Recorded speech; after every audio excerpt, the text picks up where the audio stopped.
大家好，我是谢雷。今天有4所大学的学生要来采访外婆，分别是安阳学院、扬州职业大学、长沙大学和苏州城市学院。我心里真的很高兴啊！现在有这么多年轻人愿意来关注苏州评弹，这是一个好现象。另外高兴的是，外婆虽然年龄大了，快85岁了，但是在她这个年龄段还能发挥余热，为评弹事业做一点点贡献，这是很好的事情。时间差不多了，现在出发去外婆家。你好，你好，外婆好。第一批来的是上所大学的，那个麦克风。教我几个评弹的简单技巧。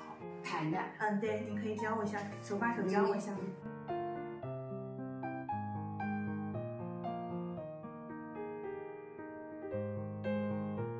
来了。好，这样你们好。是最后来听得懂。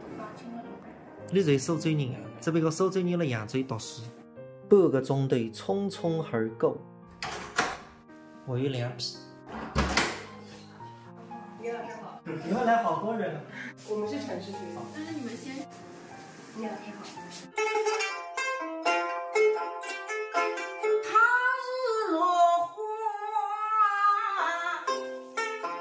花，不知谁风流。似水飘零，泪湿。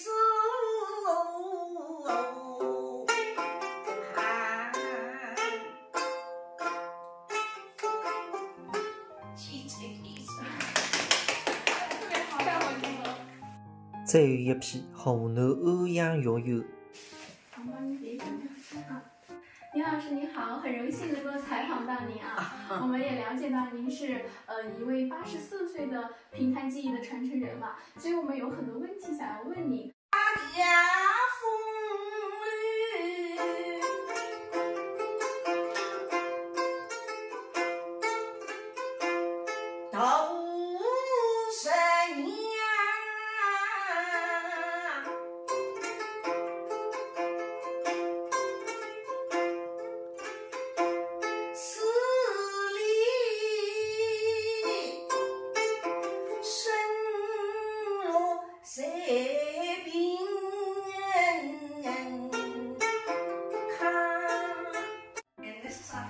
再见，再见。